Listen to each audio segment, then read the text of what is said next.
I was like, I'm quitting and I'm moving to Iceland. And they were like, what? And I was like, what?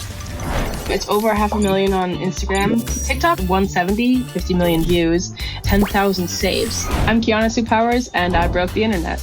Kyana sold everything to move to Reykjavik, Iceland, transforming her life's narrative into a social media saga. I was going to live in Iceland. I was so determined. There was no plan B for me. I couldn't even get a job like cleaning bathrooms and bedrooms in a hotel. This is the show about the people who create, amplify, and influence our culture and how they do it. Want to capture lightning in a bottle? Want your content to spread like wildfire? I'm Ben Kaplan, and let's break the internet.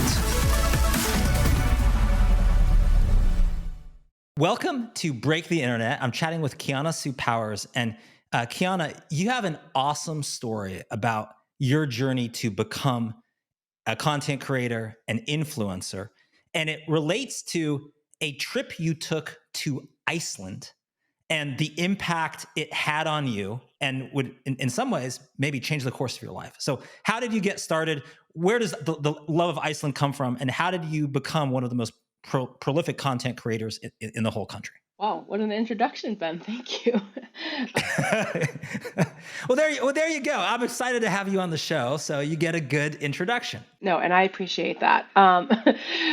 But so Iceland's like a hot destination, as like everyone no, not a hot destination, but people want to travel here. It's very cold. And I came in 2018 with my cousin because everybody was going, so I had to check it out. And I just fell in love with the country. I was like, wow, there is so much adventure here. I'll never see it all in one trip. I'll never see it all in two trips. Like I have to live here. I'm just gonna have to move here. So I went back to Boston and I quit my job. And you were like in Boston, you had like a life, a job, an apartment, like the things that people don't often leave behind to, move to a country where they've just, visited once. Right. I shockingly had a life. I had a 9 to 5 job, an apartment with my friends. My whole family lived in the area and I grew up there and I didn't want to leave. I was never like looking to leave Boston, but I fell so in love with Iceland and with the idea that I would one day look back on the best years of my life and have not done really cool things. And I was very worried about that. So I, on a whim, just quit my job during a very like dramatic meeting. And they were like, so what are you going to do? Like, it was so dramatic. Like they did not like me. It was a whole thing. And I was like, I'm quitting and I'm moving to Iceland. And they were like, what? And I was like, what? Like that's a first one in like the exit interview is like, I'm moving to Iceland, right? As a US person based in Boston, right? Okay. Right. So cool. So they were surprised. What did your family say? I was also surprised. My whole family was surprised. I didn't know why I said that. That just like came out of my mouth. Like I wasn't prepared to do that. And my whole family was super shocked. Like they just thought, okay, she's maybe gonna go abroad for like a few months or something. Like this is just a phase of her life. Like let's let her get it out. She's young. And I was like, no, I gotta figure it out. How many years out of college were you at this point? Like this, were you just like a couple years out of college, or Yeah. where were you? I was maybe 3 or 4 years out of college, like a fresh, ripe, young 20-year-old who like finally found travel. Okay, got it. So you got the travel bug, you got this sense of like, hey, I don't want to have regrets later in life, and I'll regret if I didn't do something cool or adventurous or saw some part of the world. So you do it, and how long did it just take for you to just like pick up and just get over to Iceland? Was this like a thing like you did this fast, or did it like, no, I got some life stuff I got to take care of here?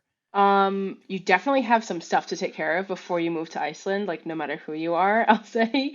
So I think I came in like 2 months after I quit my job. So I ended my lease, I didn't renew it, and I sold everything that I had and, made a road trip to see my family and stuff, like one last hurrah in the US. And then I packed 3 massive suitcases and hopped on a one-way ticket to Iceland.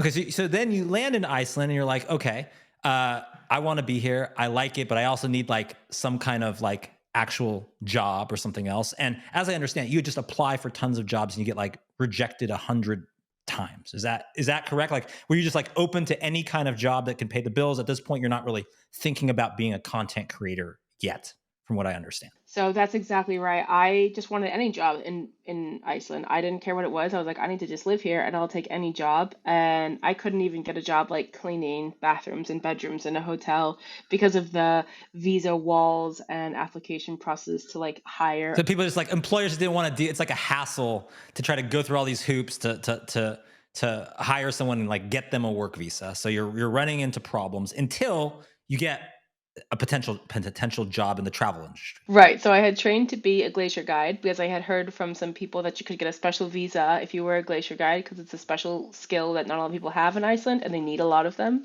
So I did all of this Okay, so training. you're like, I sweet, yes, I'm gonna get glacier guiding skills. Was it hard to get glacier guiding skills, or not too hard? I mean, it was hard. Like I had never been on a glacier before, so I had to take all these Okay. courses, and I didn't know how to do anything in the courses, so I had to reach out to strangers first to like teach me the basics before going into this course. And then you had to get all these, medical like certifications and stuff, and I had to get the highest one possible so that I would be like the best applicant, in the running or so that they would have to hire me. Okay, and how long did this all take? Like, how long does it take if you're like, I want to be a glacier guide? How long will it take you? I think it took me about 2 or 3 months. I think 2 months total, to get everything together, and then to start like I could apply to jobs after that. Okay, so you do it, you apply to a job and you get hired for this job, but the kind of time of I guess the month and year that all this is happening becomes really significant because what happens when you get this job, you're thrilled, you put in all this work, you move across the world, and then what happens? So I got a job and they were super excited to hire me. They had already hired a Canadian, so they're like, we know all of this stuff. It's gonna be so easy, no problem. And then on the same day that I got, the offer, the whole 2 week lockdown and COVID started to really become a thing. And like there was a travel ban set from Europe to the US. So the same guy just a few hours later was like, "Hey, just heard about this COVID thing, whatever that is, but it should be 2 weeks long, and we'll just pick up in 2 weeks again. So I'll just give you a call." Oh, so he's like literally like, okay, there's gonna be like a little bit of a delay, a little bit of a hiccup, but of course, COVID is COVID. The pandemic is the pandemic. It kills the travel industry, and I'm guessing they didn't need a lot of new glacier guides at that point. Yeah, so I mean, it ended up being that the borders like never reopened for almost a year, and everyone in the travel industry basically lost their jobs here in Iceland. So there was no way I was going to be a glacier guide. And at that point, did you ever think back like, hey, this like Icelandic dream, you know, it's COVID, it's a pandemic, travel industry, no one can foresee this. There's nothing wrong with just like going home to Boston at this point. Did you consider that? No. So I was like, I was gonna live in Iceland. I was so determined. There was no plan B for me. I just said we're gonna figure it out no matter what. But I did leave Iceland during that time because I couldn't legally stay. I didn't have a visa, and also, if we remember, COVID was a little bit scary in the beginning. We were like, oh my God, are people gonna die? Are we gonna get stuck in this country? Like, it got a little like looking back, you're like, okay, we're all fine, but right in that first week, I was like, oh my God, I have to go see my parents. What if they die of COVID? I don't know, but everyone's alive. Yes. Okay. So you left the company and then, but you never lose sight of getting back there. And really at that point, you go to your plan B, which is a student visa. You can be a student at, I guess, the University of Iceland. Right, yeah. So that was kind of my backup plan. Like you had to apply a year in advance, and I found that out like when I was applying for all these jobs and couldn't get anything.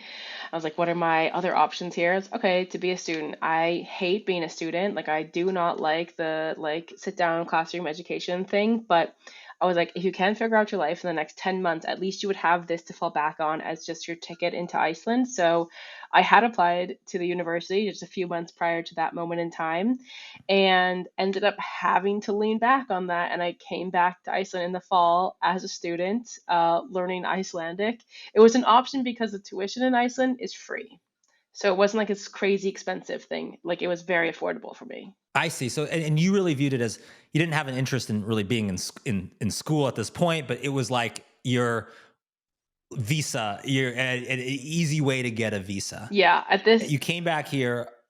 Yeah, and a lot of the courses at this point probably like online and stuff like that. So yeah, you didn't have to. It wasn't a huge demand on you either. no, it was a huge blessing for me that the classes were online. Like I couldn't have been the worst student. Like, I couldn't have been more worse as a student. I didn't care about anything. I cheated on every test. Like, all I had to do was getting like a passing grade, you know?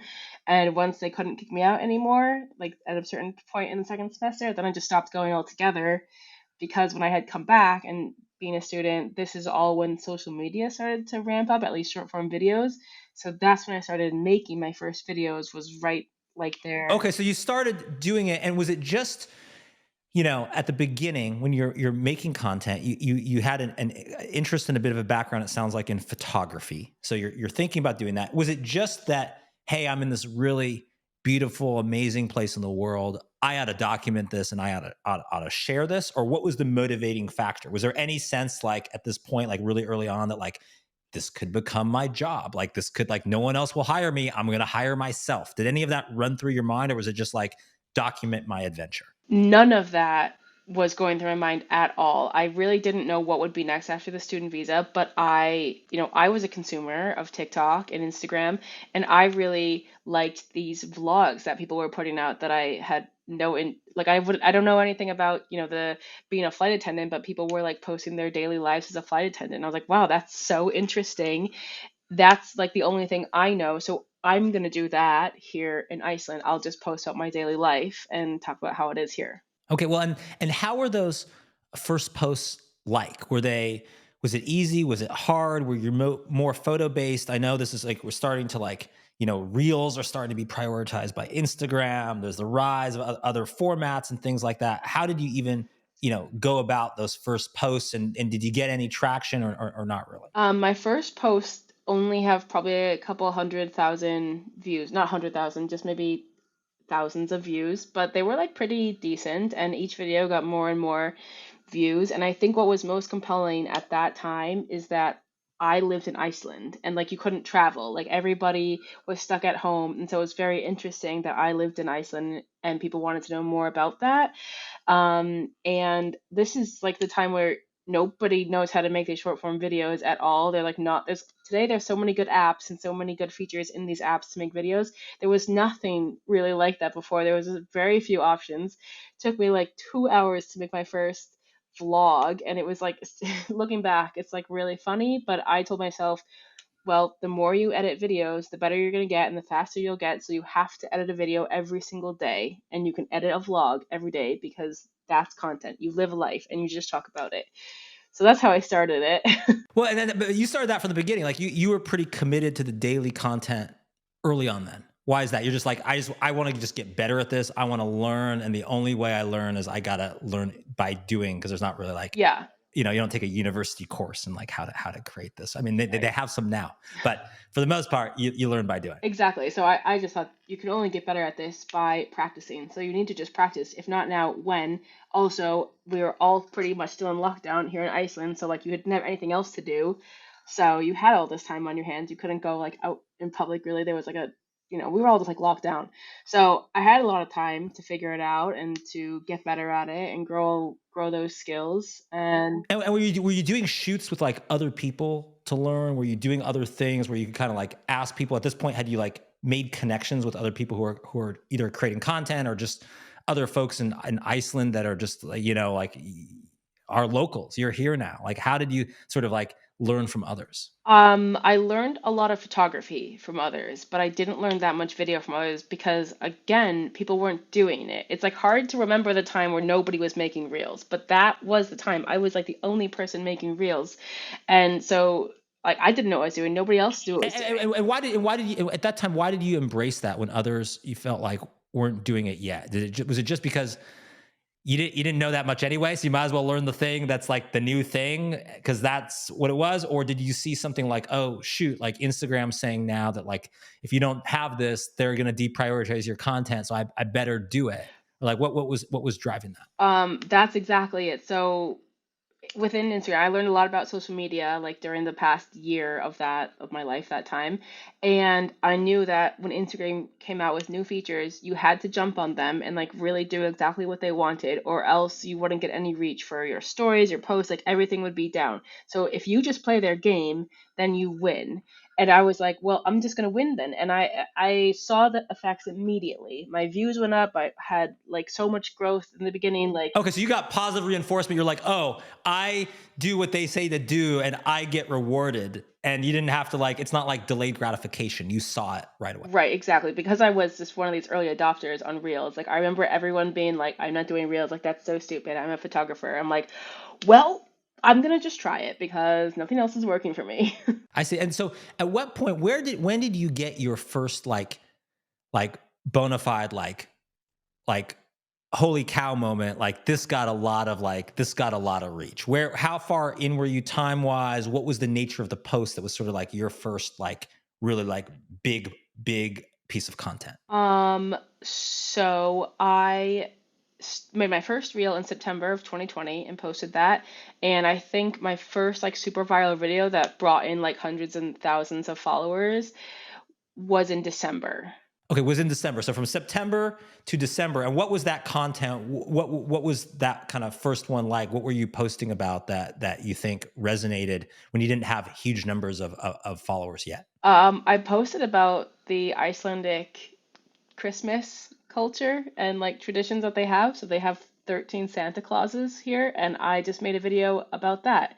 And it went like crazy, crazy viral. I thought that something was wrong. I thought like I was like, oh my God, I broke TikTok. Like, what is that? I don't know where these numbers are coming from. What is happening? Like, I'm being punked. And the same thing happened on Instagram. So that's when I'm like, okay, people are interested about Iceland. Like they really want to know about what's happening in Iceland. Maybe less about me, like some about me, but like, okay, I found the interest here. Okay, because at this point you have kind of two levers because you're like basically like you're posting about my life in Iceland, and there's two parts of that. There's like my life part, or there's Iceland part, and you're like, and what were you doing early on? Were you just doing like 50-50 kind of split evenly, just not sure what to do, and then you started being like, I need to go heavier into Iceland stuff? I was doing 50-50. In the beginning, I started making two videos a day. I was like, well, okay, we will make one vlog at the end of every day, and during the afternoon, you will edit like a trending kind of video about traveling in Iceland. Okay, so one vlog. So you have like, okay, my morning is my personal life stuff. My afternoon is my trending travel stuff. Yep, exactly. And what happened? Did you keep up with that, or did you start shifting over time when you started seeing what worked? So then I saw that, sorry, there's like kids outside and they just noticed me and people know me in Iceland. They're like waving. Oh, really? Oh, there you go. So there you go. They're like, oh my gosh, there's Kiana Sue right Yeah, there. there's the TikTok girl. That's always what they say. Yeah. Okay. Awesome. There you go. Effective breaking the internet right there in front of your window. Okay, cool. So when that was during 2020, when 2021 started to roll around, I really started to like focus in on this travel stuff, and also the borders started opening up and you could travel. And so I did a lot more of that kind of thing. And then in 2022, I made a vow that every video I make is going to be for a person coming to Iceland. I'm going to make a video talking to a tourist who's going to come to Iceland, and that's when like you really niched down and found the one person that you were talking to. That's when everything exploded. Like it was pretty like steadily growing up until then, but when I found kind of my voice right there and just really like stuck to it, even if I thought it would be boring or I wasn't really interested in doing that at the time, that's like when I saw a lot of growth because I Well, provided. and why do you think that was so important? Because another approach that I don't know seems plausible is like, I'm going to make different content for different people, right? Like, here's my tourist kind of thing. Here's my one for like, native Icelanders. Okay, here's my one for just like the person who just like loves to travel all over. They're not really committed to Iceland. They're just exploring. Here's one that would be a plausible thing. Why do you think it helped to like focus in sort of like, I don't know, marketing language? They would say it's like a persona. Like, who's my persona target audience? And let me make it just for that. Some people would say, oh, that limits your audience. Yes, some people do say that, but everyone who does it has a lot of success. So I think when you just really find what is working and you just like keep going and the consistency about it, when people get to know you and know the value that you bring, they're gonna keep coming back. And I think that that's why, like, I wasn't just some girl that lived in Iceland. It was like this girl knows everything about Iceland, and we're gonna follow her. So they always knew what they were getting when they came to my page, instead of just, oh, it wasn't random at all. Like I was very like serious about just teaching people and educating people on Iceland and what they should do and having the best trip ever. It's again a country I still loved, so I wanted to just share that love with other people, make sure that they're getting the exact trip that they should have, so that they also fall in love with this country. And how did you sort of center on that target, like kind of audience, that target persona? Was it just by you just observe, you made some content like this and it just did better, and you just realized like, hey, I ought to just like focus on all of this? Is that as as easy? It was just like kind of trial and error, or was there some other way that you realized that? And I didn't know at this point if people are starting to want to, like, brands start want to work with you and you start seeing opportunities there. What's sort of kind of influencing you to focus on that target? Is it purely It performance? was definitely just performance. Like it became a business suddenly, so I had to focus on performance. If you weren't doing that, then you always needed a goal to work towards. So I became this travel expert, and also it became my streams of revenue. So then people would come to me for travel advice. Can you make me an itinerary? Can I hop on a video call with you and talk about questions, like ask you things about Iceland and my trip and when I should come? And so from there were so many opportunities to sell my own digital product, and again, the itineraries, and you could sell that in masses, and that is something that you can monetize. I had to like figure out how to make money here in Iceland. It's an expensive way to live. So if you're a successful creator, you're figuring out how to monetize, I think. And that is how I became that, and through a lot of affiliates as well. Suggesting things and using discount codes, and that gives you a kickback in the end. Those became huge revenue streams for me here in Iceland. Okay, so meaning one, it's performance, but it's performance because this is your job at this point. You're not your prospects of like getting hired by another company like as an employee in Iceland were not good. So you have to treat this like serious. And if you see revenue potential, you have to follow it then. And what did you start like? When did you start being like feeling like you could consistently get a big audience? You could consistently get things in, you know, tens of thousands, hundreds of thousands. Things are starting to get into the millions of views. It's not just like a one hit wonder or a two hit wonder where it's like, I kind of feel like I have a formula for this. I mean, it was pretty early on that I was like, okay, this is success, and if I just keep doing this, I'll just keep growing.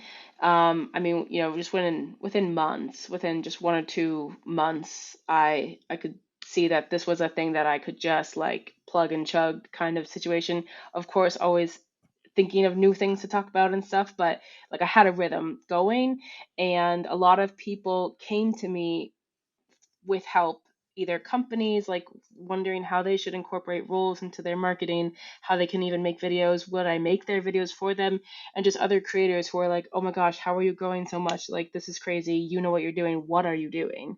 And so I then early also found out that I was just like a oh my gosh, I just forgot English, but I knew what I was doing in this field. Like I was an expert in this area. That's the word. I was an expert You're an in it. expert, and why what is it that makes you like? What do you get that other people find harder to get? That sort of sounds like just hearing your story that like kind of came naturally. I mean, it took some paying attention and observing and learning, of course, but you were kind of natural at it. What is it that you kind of get about this medium that maybe others take some longer to get? Yeah, I mean, what I tell people who have questions about this is, one, you consume content, you need to like actively be scrolling. You can't passively be scrolling to pass the time. You need to be paying attention.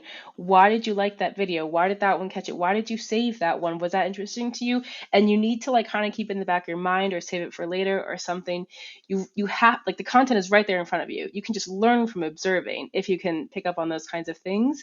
And then also to just not reinvent the wheel. Like you don't need to come out here and, have some crazy big like campaign idea that's like just out of this Like world. no one in the history of, you know, TikTok has ever done this before. I've got a thing. I mean, you could try to do that, but instead you think Right. observing what works and learning from that and kind of taking yourself instead of just like kind of being in your news feed kind of like be like, you know, almost like over like a bird's eye view of it. So you can actually like think about it as opposed to just being a passive consumer of it. Right, exactly. So very much keen on observing and then to just always add value. And that doesn't have to be an educational video. It could be like you're entertaining or you're teaching somebody something or there's other things that I can't remember off the top of my head right now, but to add value, don't just make a video to make a video. There should be a reason behind that video. Is someone going to find it cool? Is someone going to learn something? Like, do that. And then to also, as hard as this is for a lot of people to do, I think you need to put your face on the internet. You need to just get over the fact that you hate how you sound in a video and no one else thinks that. And just get out there. People want to meet you, people want to know you. You have something special, and people connect with other people. So if you want to connect with somebody, you need to put your face on the internet and connect with them. You can't just hide behind a camera. Well, and what about this idea of some people like, you know, I don't know, the minute this is like kind of more serious or I don't know, more professional, it's like I got to get my, my hair just right. I got to get, my outfit just right. I got to do all this, but of course like all of that takes time and sort of opposes this idea of like regular content and get it out there and learn from experience. So how does one think about balancing that when heck you're being recognized by people walking by your window and you got to have everything just right because now have this like Kyana Sue brand that I've got to live up to. How do you balance that with just like making stuff? That's a really good question that I don't know that I really think about, but something that I also give as a tip is to kind of just care less. You don't have to always wear makeup and do your hair and wear this thing and put up a ring light. And I don't even own a ring light, and almost all my videos are like me talking to the camera. And I don't even own makeup. I don't put it on or anything. I do my hair, but I did that before I make videos. I just come as yourself. Like, you don't need to be someone else. You don't need to be this like actor or another persona. Just be you because you're pretty cool. Even if you don't think so, somebody else probably will. And then just be human. So if you aren't you, then when people meet you, if they recognize you like out in the world, then it's weird. But it's not weird if you're just the same person. If you're friendly on the internet, when I meet people out here in Iceland, they already think that they're my friend because I've been a friend to them online. They've seen videos of me hundreds of times, and they're like so excited that they're seeing me. They almost don't know what to do because they're like, "Oh my God, I really know you and you have just no idea who I am, but like I feel like I'm your friend." And so I think just like being authentic is helps to bridge that like gap. You don't have to like pretend to be someone on the camera and then pretend to be someone else when you're like in real life. Because it sounds exhausting, right? It sounds exhausting to be like an Yeah. actor all the time. But what do you say to the person though that is like, because there's a lot of people like this. They're like, I get that I need to be like authentic. I get that, that there's something unique and special about me and that can have an audience. I feel like I'm making pretty good content, but I'm just not getting like traction. I'm just not getting the followers. So people kind of can get discouraged because they feel like I am being me. I'm doing everything she said. I do pay attention. I do observe, but like I'm stuck at this level of, like I'm doing pretty good for my friends, but I can't sort of transcend that to get to a next level. I think that's when you have to start looking at all of the little things I was talking about before. Like, do you actually add value? Like, you may be being yourself, but are you like the reason somebody would people stop on your video because they're going to get something out of it or not? If not, like you need to really think about that. Like sometimes having a content plan is good, or at least having some idea before you go into a video at all, write a script or just format something behind a question that somebody would ask. And then, okay, if you're not getting any watch time, well, maybe you have a bad hook. Maybe your like first clip is not good enough, or maybe it's taking too long to get to the point. That's when you have to kind of get into all the like nitty gritty of social media and what's happening. And the worst part about that is that it changes all the time. So you can't just like, my content has definitely shifted from the first day that I started to now because of the algorithm and because of how people consume content. So you also just have to play with that and learn from your losses. And, Well, and in some ways, that's like what you just said there about it changing all the time. It's like terrifying, and it's terrifying, but also a bit hopeful. At least I view it this way because it's terrifying. It's like, oh crap, what worked before, what worked yesterday might not work today. It could all change and I have to do it. But it's sort of hopeful because it's always changing. And if you're new to this, if you're coming in, maybe something changes. And like you did by sort of like embracing reels earlier on, it's an opportunity because it's changing all the time. If it was always the same, then just like all the entrenched content creators would just stay there and no one new would come up. Because it changes, it's a great opportunity. Yeah, I definitely agree. I'm seeing new people all the time that I'm like, oh wow, what are they doing? Like, when did they come? They came out of nowhere. Like, and they're super awesome and making like really good content. So there is always room in, in this social media world for new people to come up. Our attention spans are so short, so meeting someone new on the internet and always following them for something is just, it's normal. Everyone is always like looking for the next like fun person on the internet or something without you really knowing it. You're not looking for someone new, but when you get it, it's exciting and you like them and you keep following them. It's not an oversaturated place. There are a lot of people on the internet and there's a lot of information out there, so you just need to be careful with what you're doing. But I think that if you care and you try hard enough, then you'll get there. But I think sometimes what holds a lot of people back is also that they're just limiting themselves and there's something in the back of their mind saying that it's not a priority. You have to make it a priority. If it's not a priority, it's not going to happen. This has to be your whole life, at least at first, to kind of get how it's going. And if it's such a priority, then it's showing. It's showing in your numbers. It's showing in your engagement. Well, and what is the how would you describe then like the sort of like the Kiana Sue method now?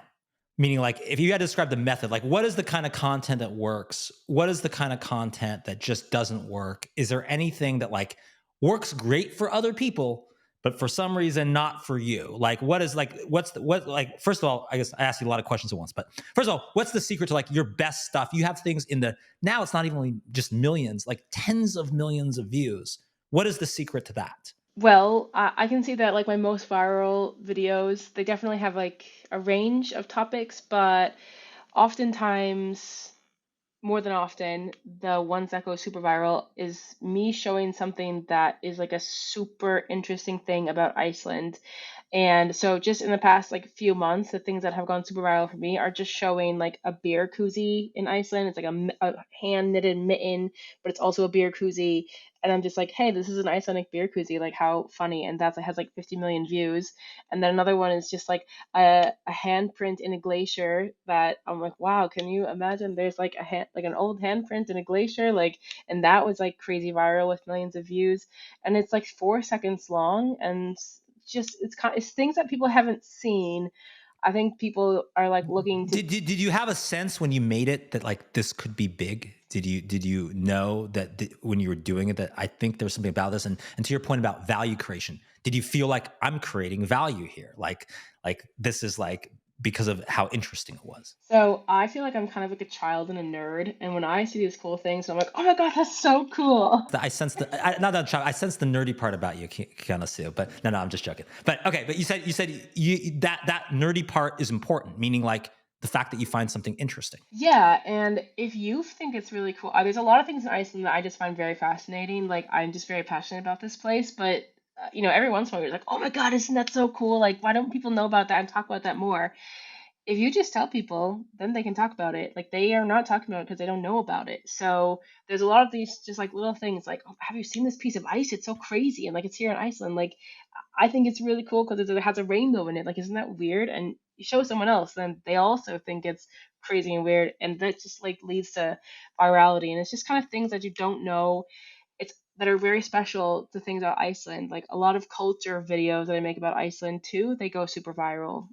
If it's about, And why is that like to your point about adding value? Why does that type of content add value? Do you think? I think it's just showing people things that they don't know, and maybe you're inspiring people to also get out in the world. They don't have to necessarily come to Iceland, but just to know that there's more out there. Like, there's all of this stuff in the world that you don't even know exists. Like, you should maybe go and travel or check it out, whether it's Iceland or not. I don't care, but it's probably adding the value in your life that you need to get out and see the world and not just. Well, yeah, and actually, you touched on three things because, like, when I think about things going viral or breaking the internet, to me, it's like the formula is simple plus surprising plus significant equals viral. Meaning, simple. If you're talking about like the Icelandic beer koozie, that's a mitten, pretty simple, or the handprint in glacier, pretty simple to like get it right. You don't need a long explanation. You can just see it. Surprising, it's like, wow, like, I didn't know there was something like a beer koozie like this, or I didn't know that you could think about this handprint for generations or things like that. And then significant, I think what you were just talking about, this idea that, oh, it like kind of, it has greater significance because it's not just this, it's like there's like wondrous things in the world you haven't seen in Iceland and elsewhere. And that's sort of like a statement about our life and what it all means. And maybe you should explore more. And you can be like, Kyana, and go to a different place. To me, that simple, surprising, significant really summed up really well. Yeah, I mean, you said it great right there. That's like probably what I've been trying to say. I didn't even really realize it. Well, there you go. Mutual admiration society. So what's just so, because I know people are like, they're like, oh my gosh, how does she get millions or tens of millions of views? Take me through the other side. Content that doesn't perform as well. What are the characteristics of those content? What have you learned from that? Just so people don't think like, oh, everything you do is like magically turns into gold. Yes, that is super true. Not everything I do turns to gold. Sometimes I find there's like it's probably not even 50-50, like the success rate is even smaller, but when I now do daily vlogs, I think that people are less interested in it, or it's not shown to the right people or some. I'm not sure, but I definitely get some lower views on just here's a regular old day in my life, like living in Iceland. But on the flip side, that can also go super viral sometimes because people are like, "What? This girl lives in Iceland? Like, you can live in Iceland?" Like, people also don't realize that Iceland is just a first world country. Like, we have everything that any other country has, and people are super surprised to hear that. But I think sometimes that people get tired of like, days in the life. I think I sometimes see. that. So you're saying that like it's not like a universal truth, but maybe people are like, there's a lot of this kind of content out there, day in the life, except when it actually is something that is simple, surprising, and significant in the day in your life that kind of blows people away. That it actually still can perform well if Yeah, it hits those right things. definitely. I mean, you can see the ones that went like more viral than others in vlogs, and it's when you do something that is just like super out of the ordinary, like in your day. Like for example, there was a whale like in the harbor down the road for like a few weeks, and it was just normal to go walk down and see this whale like right next to you, it's a huge humpback whale, and just putting that as part of your like daily vlog, then that's really interesting. Or else today maybe was super boring. I just went to the gym and worked at home and computer stuff, and I didn't do anything very cool. I just did normal human stuff. So it's not that interesting. Well, and what about? I know when we've spoken before, you've mentioned that some content that works for other people does not seem to work for you and your audience. And specifically, I think you mentioned things like beautiful waterfall shot doesn't seem to work. Is that correct? Yeah, that's definitely true. Like a lot of people can get a lot of success or virality with these very simple shots, just a small person walking on a beautiful beach or a sunset or in front of a waterfall or something. But I don't actually don't think that it works for a lot of people. I think there's a very small percent that works for, and a lot of people don't have a success with that. And I definitely do not have success with that. I would say it's pretty rare that I would, and it keeps me from posting those obviously because I'm like, why would I post this? It's like not gonna do well. Like, how can I make it be better? Well, and how much do you like experiment versus like go tried and true? Because I think the other people worry about is like, okay, if I do too much content that the algorithm doesn't like, then it's going to deprioritize my best content. How comfortable you feel like trying something out of the box, or you're like, hey, this typically doesn't work, but like that's a pretty badass waterfall. I still am going to post it anyway Yeah, because I think like, how much do you experiment? I mean, like I said, when I find something that's like super cool and I think people need to know about it, then I like post about it, and like that ice thing or the handprint thing or something like that. And I'll still do that if I think it's really cool, but I'll maybe try to add something to it. I think I also am not afraid to fail. So I'm like, maybe it will go viral, maybe not. I'm just gonna put it up there and see what happens. But I definitely, if it doesn't work, it's fine. Then I'll just try something else next time, and if it does work, Cool. Did we learn something? I have no idea because the algorithm is so confusing. But I definitely experiment in different kinds of videos. Like I've more recently started doing more videos where I just talk to the camera and give information as if we were maybe on a FaceTime and you were asking me some questions about Iceland or something. I think that that's been like pretty well received, at least. Like people can get to know me more and really like feel like they're talking to me and that I'm talking exactly to them rather than just like making content for the internet. So So maybe as like an alternative to like the day in the life where they got to know you that way, if that's more like, I don't know, maybe saturated in terms of lots of people doing it, or it's just with your audience, right? Because maybe you've really targeted this audience of people coming to Iceland for the first time. And so they'd have different expectations, then maybe that would be an alternate way to do it, right? More of just like they still get to know you, but it's more of like a, to your point, like kind of just like that direct way than a day in the life or something like that. Just yeah, just guessing. I definitely think that's why it works. But also old content, like the old kind of content people have seen for years, it gets tired, it gets boring. People want something fresh, and so seeing a person's face talking to you is fresh. And I don't know, I'm just like, okay, sometimes it works and sometimes it doesn't. Sometimes it works if I do both, but I'm just up to try anything, just get content out there. But I also have come to terms with the fact that I don't care. I do care about views, like, don't get me wrong, but I care about the content that gets me customers on my back end product. So if millions of people see this, but they're not going to buy my product, I don't really care. I see. So the metric has changed. And what is that back end product? It's like is it like your own travel guide to Iceland? Is that what it is, or is it something different than that? Yeah, so I have an Iceland guide and a map that's interactive, and people can purchase that or purchase a personalized itinerary from me, or they can hop on a video call with me and talk about their trip to Iceland, and we can plan it together on a video call. But I see which videos like lead to those things and which videos don't, and I just don't care if it doesn't. Okay, so if it's just raw views, then but if it's something that actually leads to like your business goals, and we should I sort of say like at a certain point, people get to a certain point when they're wanting to turn this into either a full-time job or they want to say like like how do I do something productive, or I want to quit my job and I want to do this for other people. You have to start thinking about monetization, and what are the ways for you? Is it like how much of it is like the sort of like back end product that's you've delivered a lot of value to people with free content, now they want to get some paid content or help you plan their trip. I also know you create content because you have this expertise now for brands in two different types. One is like brands, they want to like have a presence on, Kyana Sue. They want to be part of your brand. Hmm. But then also you have a second part where you're just making content for them that you never appear on. It's just your expertise in making content. So how does all of that kind of monetization breakdown work for you in terms of making this be a business? You can live in Iceland and you can actually grow and be increasingly more successful. I think probably having my own product is the biggest chunk of my income, which I'm happy with because I don't want to be able to rely on, I don't want to have to rely on other people or another client to make something to keep me here in Iceland or to like get me money. Like, Just because it can be spiky. It can be like certain months, there's a lot of things, they're doing it in certain months, crickets. yeah. So I'm pretty proud of that like that's a huge chunk of it.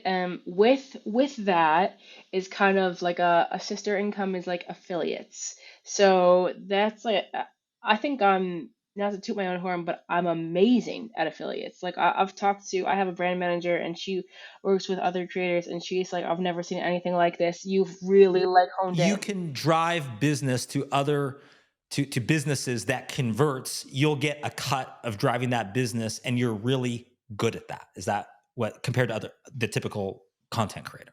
Yeah, definitely. And I think it's, of course, because I have this niche and because you've come to me because I am the Iceland expert. And if I recommend this ice cave tour to you, you know that this is the best thing that you could do. And I'm going to give you a discount code. You're going to get a little win out of that. And then I'm going to get a cutback.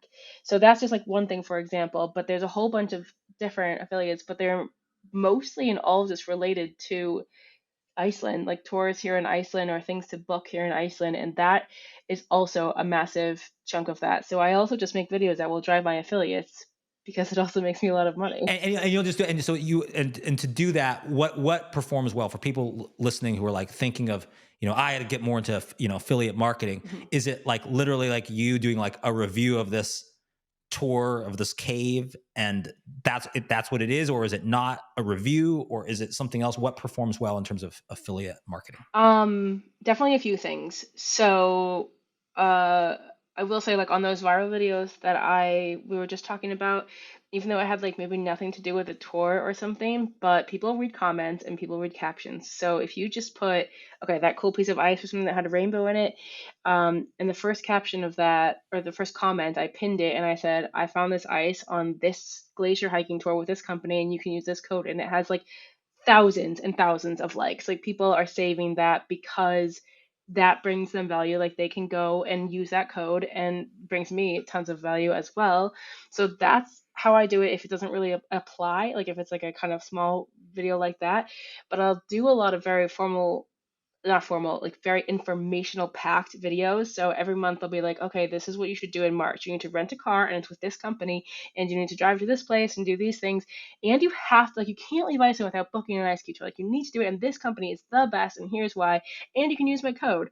So that it'll be things like that where you pack a whole bunch of information into it, and people will just pick and choose kind of what they want, but it always works. Something works. And I say, and it sounds like those ones have like the added time dimension too, because you've done it like for March or for this, and it's kind of concentrated to be like really useful for people. Um, by the way, Iceland is on my personal bucket list. My wife is like, we have to go see the Northern Lights in Iceland. But and so what I do know from us looking at it is that your experience in different seasons would be very, very different. So it sounds like you also have that like time dimension of packing in content too, to make it even useful to someone who's like, I'm planning a trip for this spring. What am I gonna do? yeah, so it is very seasonal. Like, of course, now maybe I'm maybe heavy on Northern Lights content because it's the last month we're going to have Northern Lights until the summer. And these ice caves, also the last month that you can visit an ice cave before the summer. So it is definitely like very seasonal, the things that I might talk about or I might push or something. There's also a lot of activities that are only in the summertime that don't apply for the winter. So then I would suggest different things for the winter. Or, I recently posted a video last week that went very viral, and it was like, did you know you could snorkel in Iceland? And I talked all about how you can do that with a discount code, and it has 10,000 saves. So, people are very So interested. and you can see based on the save that over time it's going to convert. Like not everyone is like going to Iceland next week, but if you see the save, oh, they found value in that. Mhm. They want to keep that, and that's going to convert over time. Exactly. I think that views always make me happy for sure, but the most important thing to me is saves, because they're saving it because there's some value in there. They're saving it because I gave them a discount code that they're going to use in the end. They're the only reason to save the video. They wouldn't save it anyway. For any other reason, and do you like do you have like, these are my affiliate videos and these are my non-affiliate videos, or at this point are you trying to like work in affiliate things into everything? There's no clear like, I'm sort of selling stuff or not selling stuff. If I don't sell something in a video, if it's just a day in my life video, I have learned recently that people love to read the full caption. So I will write something in the caption, and at the bottom just be like, thank you so much for being here. If you would like to support me, then I have this Iceland guide that you can check out, or I'm happy to make you an itinerary if you don't know where to start coming to Iceland. People read that and people book because of that. And I didn't even talk about that at all in the video. I see. So you're saying there's some other connection to like your business or something else, even if it's not about the video, even if it's something low in the description or a caption or a comment or something like that. You put it there. You sort of give people an opportunity, and those actually do convert. Yeah, definitely. And then a new thing that is kind of up and coming that people should take maybe more advantage of is like it's called many chats. So when so I may be talking about a video and I'm like, if you come to Iceland and you should rent a car. By the way, if you want a discount on your car rental, then comment blue car rental discount or something. And then it will automatically send them like a whole thing that I've written up before. And so those have been proven to be very popular. because people want information. And I'm not even saying that in the video. I'm just putting it in the caption. People are still commenting. Like I have a packing list. I'll send you a packing list, and every single thing in there is an affiliate link. So if you want a list, then here you go. Comment pack, and I'll send it right to you in your DM. People also like that personal kind of touch that I've just sent them a DM. It is automatic, but it's personal. You make it kind of personal when you write it. When you write it, so it feels more and it sounds like your voice and the person they expect. If they walked by your window, like kids did today. And the last question I want to ask on this before we wrap up your story is just how do you, when you're driven by metrics, it started out with likes. Now you talk about it's more saves, it's more conversions. How do you I guess the phrase would be like keep the mental health balance when you deal in like a medium that involves popularity, right? Where it's like you get that big adrenaline rush, that hit because like, oh wow, it's getting millions, it's getting 10 millions. I broke the internet. And it's not always like that, or it gets to be a little bit mundane, or you're like, wow, I'm on the streak of 5 bad ones in a row. Like, what's happened? Why does no one like it? How do you balance all of that when you have to be popular to be successful? That's a really great question. And to be honest with you, for a very long time, I had no like work-life balance because it is just your priority to get your business up and going, and to just it's your baby. You never want to like, so it's always something you can do, right? You're never like finished with your to-do list. There's always something. So I always did that. But once I started dating my partner now, that's taught me a lot more, like life balance. Like, okay, we're gonna work in the day, and in the evenings we won't work. Like we're gonna hang out, and I would just work until I went to bed. I would just work until 11 o'clock at night, and then go to bed, wake up, and do the whole thing the next day, every single day. It was pretty horrible, but one thing that I try to remind myself if things are not going well, it's probably because I've been home for a very long time. I haven't left, like, Reykjavik, the city. And I remind myself that you didn't move to Iceland to be in a city. You moved to Iceland to go out and do adventures. So go. Go on a road trip, go stay somewhere, or just take a day trip. But go get out because that's where you're inspired to make things or do things or think of things, or just you need to leave. And that definitely is the number one thing that works best for me. Okay, well, so it sounds like you've got to be devoted to this. You've got to focus on it, but then you've also got to be able to step away. You've got to be also like remind yourself what you got into this in the first place, and remember that there's life outside of Instagram and TikTok, and Exactly. as well. Well, and so to kind of finish up your story, I mean, you achieve all of this success. I mean, currently, I think over 500,000 followers on Instagram, close to 200K on TikTok. You have content that performs in the millions. Your best content, tens of millions, and you get this, and you get this like sort of obstacle that comes from the nature of you being in Iceland, which is like they suddenly want to deport you from the country. This is it. And what happens? And just is that a shock? Do you feel like, oh my gosh, I've built up this whole, like following and business, and I'm gonna have to start doing Icelandic content not from Iceland. I'm gonna have to do it from somewhere else. Like what did you feel like? What did you go through? What is it like to get a letter that you're about to be deported? I mean, that was extremely hurtful to me, of course. Like, how could they deport me? I've been doing so much for this country. Like, You've been bringing in tourism like nobody's business, like probably maybe unlike anyone else. You've brought in more tourism at this point. yeah, I mean, I would say, like, with a lot of confidence that the recovery of tourism after COVID is because of content creators in Iceland like me. And I can tell you that I can count them on one hand, the people that brought tourism back. And I'm definitely one of those people. And Iceland is a little bit old-fashioned, and I know that they don't recognize this at all. Companies also in Iceland are having a hard time recognizing this success. They just think Iceland is amazing, and they're like riding this luck, this wave of luck, but it isn't luck. Somebody was talking about Iceland the whole time the like world was closed, and it wasn't you, it was me.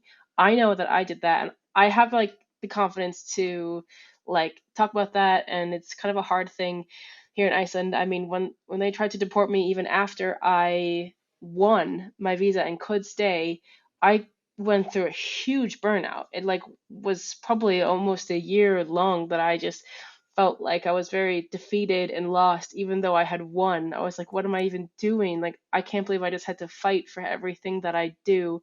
I do so much. I feel like I just deserve more. And yeah, a thing that you still work with today. And that story was like basically you get this letter, you start having like countdowns to like number of days left. You have to, as you've described to me previously, like you have to kind of like lawyer up and appeal things, and there's two separate, kind of visa issues that affect you, and you go through all of this, and you have to make YouTube videos to kind of like show your value and your story, and get other people doing recommendations, and you've done a lot for the country, and it goes all the way down to like, right, you just had like a couple days left before you have to leave, and finally it gets successfully appealed, you're allowed to stay. And it must have felt like the sense of relief and elation, but then following it is like, gosh, I thought I was doing all this thing, like I love this country like no one else, almost. And suddenly, like I'm helping even people who are ice, who are native Icelanders discover parts of their country they didn't know, and I'm not appreciated, and they wanted to kick me out, and I had to fight tooth and nail to stay. I could see how that would be draining after that. Yeah, and it's something that we still deal with today, creators here in Iceland. So I see a lot of creators, based in the States, and they make thousands and thousands of dollars off of brand deals. And a lot of times it makes sense because of the effort and work and the production that you have to put into like making content that works. And then the reach after that, like it does deserve like the monetary value behind that. But here in Iceland, it's just I'm fighting tooth and nail just to get like pennies from companies that I then bring in millions, of course, Icelandic speaking, millions of Icelandic krona to that company, but they don't understand the value and see that in creators like me. But I'm like, you've reached out to me in the first place because I can help your company, but you're not willing to pay for it. There's a different like mindset here in Iceland, and it's something that we struggle with every day because I take things so personally. My whole page is about me, and I've built up my whole life, so I'm very proud of that. And it's hard to take these business things not personally. Sometimes I always like if they don't want to pay me, it's hard to take it not personally. Just remember that it's business. And it just hurts me. Like, am I not good enough to get paid, or how long can I keep doing this? And feeling like maybe I'm not worthy of something here. And you know, I told myself I would live in Iceland for as long as it makes sense, and it still makes sense right now for what I'm doing, but I'm not changing any systems here yet. But you have to just remember what works then for you, okay? If you can't get this brand to pay you money, you make your own product and you sell that product instead because that will make you money. Well, there you go. And actually, that's some of your story, right? Like, couldn't get anyone to hire you, so you hire yourself. Yeah. Can't get a brand to pay you for this. I'm going to make my own product, and I'll hire myself again Yeah. on my own product. And I can also see then why the affiliate marketing makes a lot of sense, because obviously affiliate marketing is, if you know that you're driving a lot of value, you can be successful. Then makes sense to take a cut of that, and maybe you forego a little bit on the front end, but you make more on the back end. Yeah. What is To wrap up, what is the next frontier for you? Where do you hope this all goes? Do you want to get, is it certain metrics, or, number of saves, or business dollars, or I want to get to this milestone? Do you want to, is, do you see yourself staying in Iceland forever, and this is your home now, and this is it? Would you expand and be like, I'm going to do more of Europe, and I'm going to turn it into, I'm not just the person who knows Iceland. I know these other, I'm going to go to Nordic countries, and we're going to do that, and I'm going to profile those. Do you think about that? What's next for Kyana Sue? I definitely think about it, and especially a lot recently. So my partner has now come on to the team. I've also hired him, and we work together on this company that I've built. And he's a chef, and something that we also really like to do is cook in the nature and film that, and then post that, and like do that whole kind of thing, which is a really nice break for me because I don't always have to just be in the spotlight, but I do like creating content. So that's nice to just be more on the back end of it and doing something else. And so we would love to just keep growing that and give us opportunities around the world, really.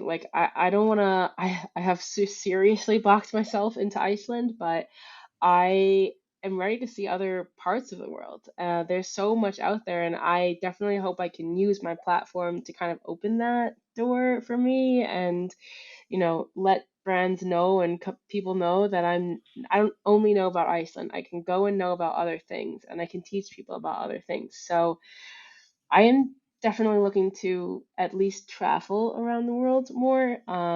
Living in Iceland, not sure what the future holds, but I live here now, and I don't have any plans to move, if that makes sense. Okay, sure. Well, and I think it's one of those things where it's like, it's just the challenge of this and growing like any kind of business, which is like, oh, you had this like great benefit from like the focus on Iceland, the focus on tourists who want to come here. But then you kind of can graduate from that and you want to expand things. And then the same thing, the focus that helped you get traction early on can make things challenging and make things difficult to grow beyond that. But then some of what you discover, and like I think anyone else who's a thought leader or an influencer or a content creator, is that maybe your expertise is broader than you think. So maybe you know Iceland really like nobody's business really, really well, but you're also now have the skill, not only in creating content, but in like, how do you discover a new place and become an expert on a place? You've done it once, and why couldn't you do that someplace else? And so it's like, you have to balance all these things and remember why you got started, but then evolve into something else and do what made you successful, but then continue to experiment. And all of those things come together. And in the end, you've got to, if you started in this for adventure, you've got to keep the adventure and you've got to find a way to do it somehow. And it sounds like you're exploring that. And it sounds like I'm excited to see what happens next. Yeah, thank you. If I've learned anything from my entire journey, is that I know I can just go and do anything. I can figure it out. Like I know that I have the curiosity and the bravery to just go try something new and not have a plan B, and just get it done. I 100% agree with you. Kyana Sue Powers, what a journey, what a story. And best wishes for continued success. And I can't wait to see the next way that you break the internet. Thank you so much. This episode was brought to you by Top Thought Leader. Go viral with TTL. Check out all our shows at topthoughtleader.com. Like and subscribe.